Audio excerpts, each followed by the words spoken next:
আসসালামু আলাইকুম এভরিওয়ান। আমি স্বর্ণা, ফ্লোরিডা থেকে।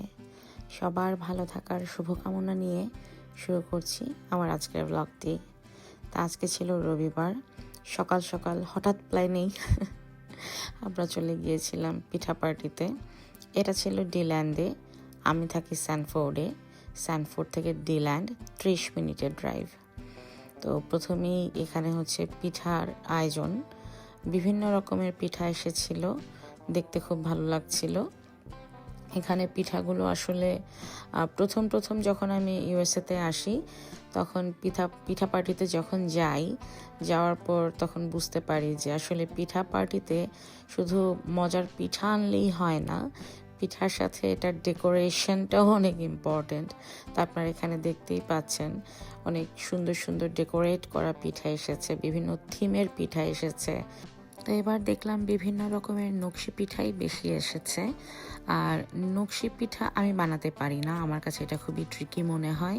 যারা বানাতে পারেন তারা অবশ্যই অনেক ক্রিয়েটিভ মাইন্ডের আমি বলবো, বিকজ এটা আসলে ক্রিয়েটিভ মাইন্ডের না হলে মনে হয় বানানো পসিবল না, আমার কাছে যা মনে হয় আর কি। তো ভাপা পিঠা এটা ছিল, গোলাপ পিঠা, মুখ পাকন পিঠাও এসেছে। এই যে এটাই হচ্ছে মুখ পাকন পিঠা। এটা পরে আমি একটু ট্রাই করেছিলাম, খুবই মজা লেগেছিল মুখ পাকন পিঠাটা আমার কাছে।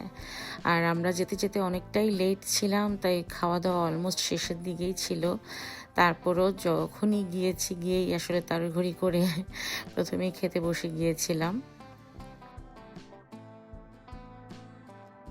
তো দুপুরবেলার আয়োজনে হাতে একটু সময় নিয়েই আসলে যাওয়া উচিত, আমার দেরি হয়ে গিয়েছিল আজকে।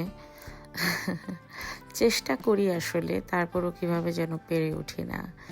তো এখানে ছিল নিশির আম্মু, আন্টি, আর আমার শাশুড়িও এখানে আছেন। আজকে আব্বু, আম্মু, আমার শাশুড়ি, আমি আর আমার বাচ্চা, আমরা কজন একসাথে গিয়েছিলাম। খাওয়া দাওয়া অলমোস্ট তখন শেষই বলা চলে। তো এখানে আমার আব্বু, আম্মু, আমার বাচ্চা, এই যে বাসার ভাই, সবাই তখন যে যার মতো করে এক এক জায়গায় গ্রুপ বেঁধে গল্প চলছিল। ভালোই লাগে। অন্যান্য সময় এখানে আরও বিভিন্ন ধরনের জামা কাপড়ের স্টলও বসে, বাট আজকে এমন কিছু আর চোখে পড়েনি। এটা নাকি খুব সাডেন প্ল্যানিং হয়েছে আজকের এই প্রোগ্রামটা, যতটুকু শুনলাম। তাই ওইভাবে কোনো স্টলের আয়োজন করা হয়নি। তো এখানে আরও অনেক ভাবিরা আছে, নিশি আছে। তো এখানে ছোট বড় সবার খেলারও ব্যবস্থা রাখা ছিল, দেখতেই পাচ্ছেন ফুটবল হাতে বাচ্চারা খেলছে। আর এখানে ছোট দুলা ভাই, উনিও কোনো গল্পে ব্যস্ত। তো এই পার্কটাতে আমি এ নিয়ে দ্বিতীয়বার আসলাম। গত বছর এসেছিলাম একটা ঈদ পরবর্তী অনুষ্ঠানে। পার্কটা আসলে খুবই সুন্দর, আর আজকের আবহাওয়াটা এত সুন্দর ছিল, না গরম না ঠান্ডা, খুব ভালো লাগছিল আসলে। আমরা সবাই খুব এনজয় করেছি, আর আমার মেয়েটা তো আজকে ভীষণ এনজয় করেছে বলতে হবে। সে অনেকটা সময় আজকে দৌড়াদৌড়ি করেছে, খেলেছে, আমার খুব ভালো লেগেছে এতে। এই যে লেকের পাড়ে দাঁড়িয়ে সে বাতাস গায়ে মাখছিল। আলহামদুলিল্লাহ। তো এখানে এই যে এই জায়গাটা, সবাই আসলে এত সুন্দর এই পার্কটা। আমি ভেবেছি আজকে আমার আম্মুকে বলছিলাম যে সামনে যদি আবার কখনো সময় পাই, যদিও আমাদের বাসা থেকে এটা বেশ একটা ডিস্টেন্সে, বাট সময় পেলে এখানে আবার আসবো একটু ঘুরতে। খুবই ভালো লেগেছে পার্কটা। তো হচ্ছে লিপি আপু, আর এখানে ছোট আপু আছে, টুনি ভাবি আছে, সবাই দাঁড়িয়ে আসলে গল্প করছিলাম। খাওয়া দাওয়া তো তখন শেষই আমাদের। সবাই তখন আসলে পিঠা, যেহেতু এটা একটা পিঠার প্রতিযোগিতার অনুষ্ঠান, সবাই সেই জন্যই অপেক্ষা করছিলাম যে আসলে আজকে দেখি কার পিঠাটা জিতে, কোন পিঠাটা সবচেয়ে বেশি ভালো হয়। আমরা মেয়েরা অনেকেই এখানে এ পাশটাতে গল্প করছিলাম, আর ও পাশে কিন্তু পিঠার জাজমেন্ট আই থিঙ্ক ততক্ষণে অলমোস্ট শুরু হয়ে গিয়েছিল।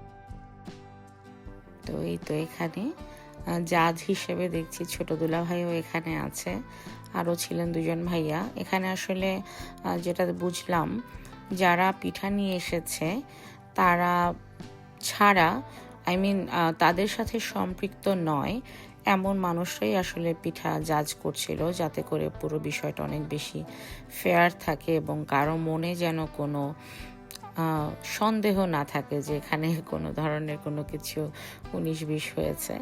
যাই হোক, এগুলো সবসময় ফেয়ার ওয়েতেই করা হয়। আর একটু হঠাৎ করে আমার মনে হচ্ছিল আমি আমার মেয়েকে দেখতে পাচ্ছি না, তো খুঁজতে খুঁজতেই দেখি সে আমার বাবার সাথে বেশ খানিকটা দূরে হাঁটতে চলে গিয়েছিল, আবার সেখান থেকে হেঁটে হেঁটে চলেও এসেছে।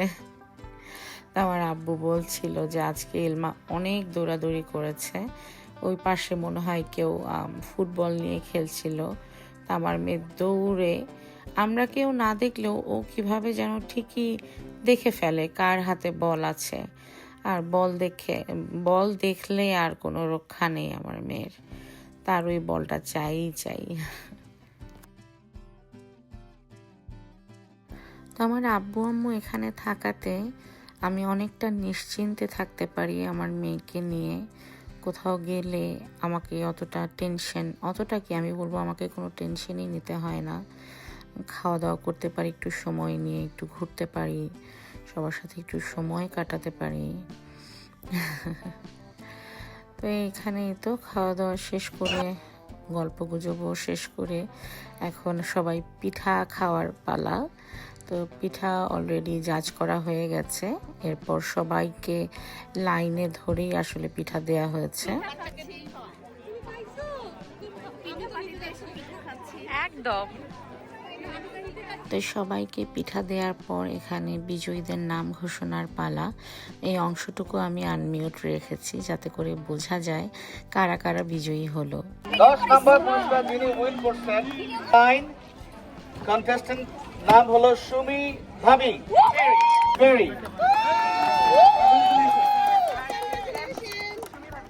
এরপরে আসছে 9 নম্বর প্রাইজ। 9 নম্বর প্রাইজ যিনি উইন করছেন উনি হচ্ছে আমাদের পিঠা নাম্বার 11 রওশন সত্তার ডেইটনা। 8 নম্বর প্রাইজ উইনার হচ্ছে আমাদের পিঠা নাম্বার 2 আলিয়া বেগম ডেইটনা।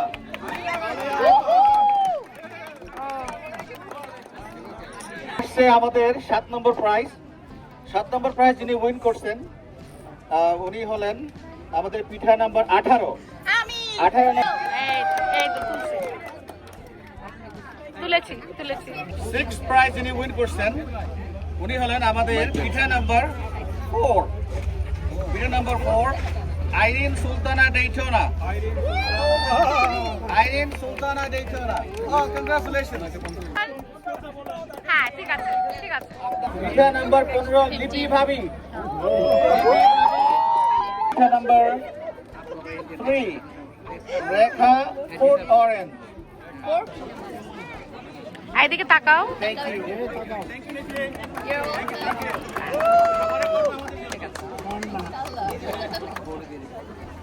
এরপর আসছে সেকেন্ড পুরস্কার। সেকেন্ড প্রাইজটা যিনি জিতেছেন উনি হচ্ছেন আমাদের পিঠা নাম্বার 14 রুকসানা সাথী ডিলেন। আমাদের পিঠা নাম্বার 14 নিয়েছি। রুকসানা পিঠা নাম্বার 7 তানজিনা।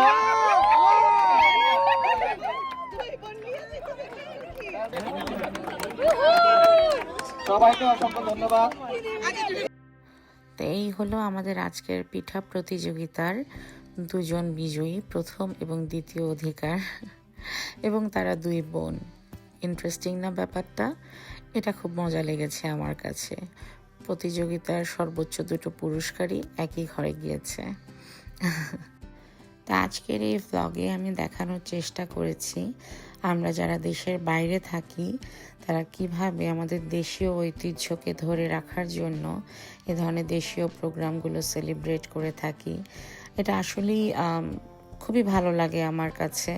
আমরা এবং পরবর্তীতে আমাদের নেক্সট জেনারেশন তারাও হয়তো এগুলো এভাবে আয়োজন করবে, উপভোগ করবে। তো যাই হোক, এই ছিল আমার আজকের ছোট্ট একটা ভ্লগ আপনাদেরকে দেখানোর জন্য যে কীরকমভাবে আমরা এখানে আমাদের পিঠা উৎসব করে থাকি। আশা করি আপনাদের ভালো লেগেছে। তো সবাই যে যেখানে আছেন ভালো থাকবেন, আমার পরিবারের জন্য দোয়া করবেন। দেখা হবে নেক্সট কোনো ভ্লগে। Till then, by.